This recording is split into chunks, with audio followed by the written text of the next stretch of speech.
Abi, ölüm dün gece kapıyı tak tak tak çalarak geldi. İnanmayacaksın biliyorum. Lakin yarın gözlerinde gördüğünde maalesef inanacaksın.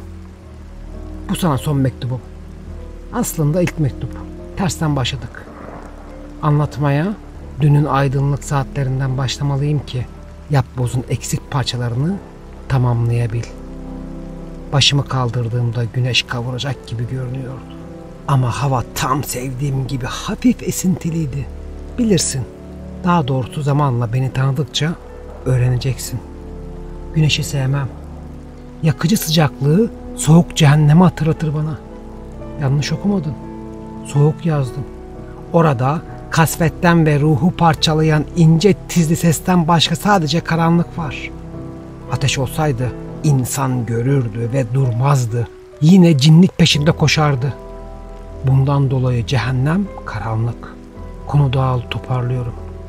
Kaldırımda masası olan kafenin bahçe bölümündeki en dip masada oturuyordum. İkinci miydi, üçüncü müydü bilmiyorum. Kahvemi içiyordum. Tektim. Bunu çoğu zaman yaparım. Huzur verirdi düne kadar.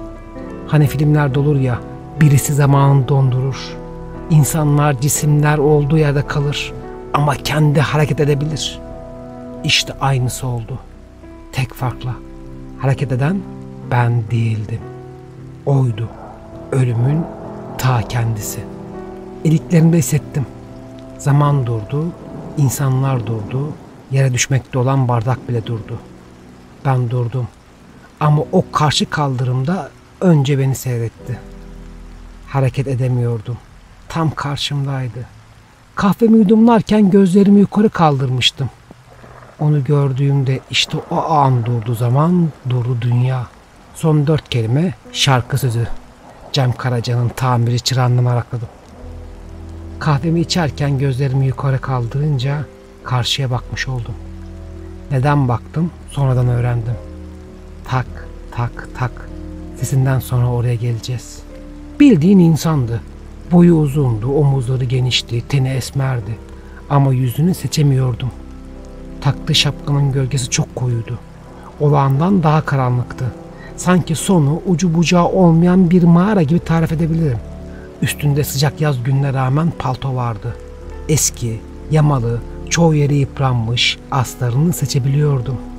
Elleri paltosunun cebindeydi. Sanki birisi gelecek, onun paltosunu çalacakmış gibi sıkı sıkı tutuyordu. Anlayamadım, anlamadım. Mektubu baştan okumam lazım. Konuyu o kadar çok dağıttım ki ne yazmayı düşündüm, ne yazdım, düşündüklerimin ne kadarını yazdım veya ne kadar alakasız kelime ekledim bilmiyorum. Bilemedim. Ama okuyamam. Okursam kağıdı yırtma ihtiyacı duyacağımı biliyorum. Daha doğrusu parçalayacağımı biliyorum. Nerede kaldığımı yanlış hatırlamıyorsam gördüğüm o adamdan devam ediyorum. Bir vakit beni izledi. Duran hayatın içinde bir o yürüdü, bir de paltosu hareket etti. Hareketsiz kalan dünya denen evrende, dünya evrenin bir parçası derler ya, bence değil. Dünya evrenin ta kendisi. Yola indi, yürüdü, refüjü geçti, yürüdü, kaldırıma çıktı.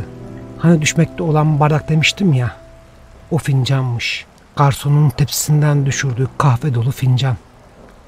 O adam fincanı eline aldı, yere doğru dökülmekte olan kahveyi alttan başlayarak fincanın içine doldurdu. Onun değdiği her şey hareket ediyordu. İşte o zaman anladım. Bardak değilmiş. Kahve dolu fincanmış. Ne fark ettim biliyor musun? Adamın yüzünü.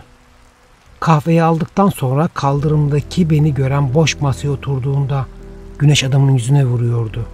Sakın gülme. Güneş ışınları bile donmuş. Adam karşı kaldırımdayken güneş arkasındaydı.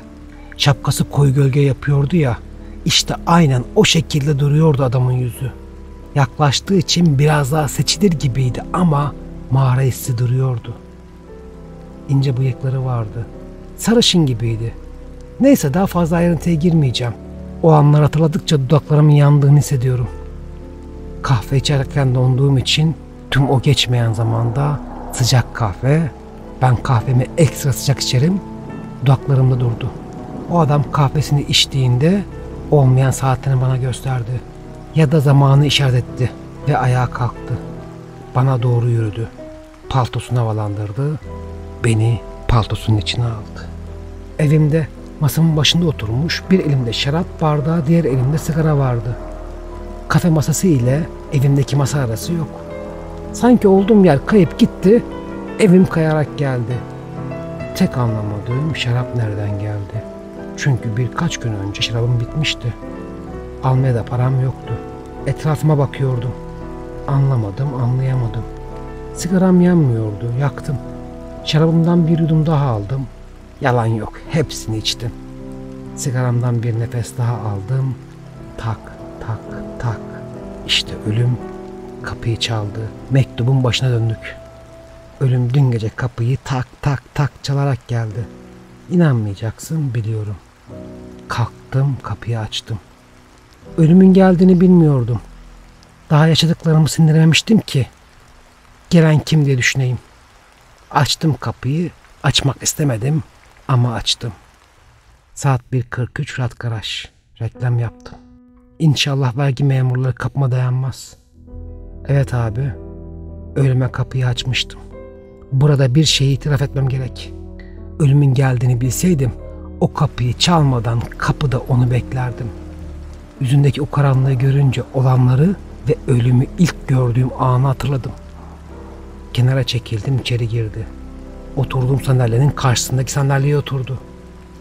Ben de yerime geçtim. Şarap şişesini gösterdim. Başını yok anlamına salladı. Sigara uzattım. Öldür, içme dedi. Ölüm espriyle geldi abi. Zaten çok vaktim yok. Belki bu dalı bitiremem dedim. Gülümsedi karanlığın içinden. Sigaram bittiğinde aileme veda etmem için mektup yazmamı söyledi. Benim kimsem yok ki. Ne annem, ne babam, ne de kardeşim. Çocuklarıma veya eşime de mektup bırakamam.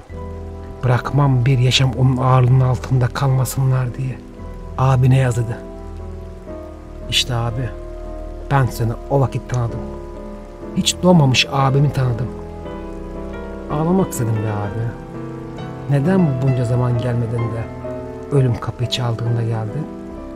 Düştüğümde, yalnızlıktan çıldırdığımda neden gelmedin be abi? Al, bundan sonra sen kahır çek. Dersten başlıyorum. Son mektubumu oku. Sana daha çok yazacağım. Dostoyevski'nin dediği gibi ben de paltodan çıktım.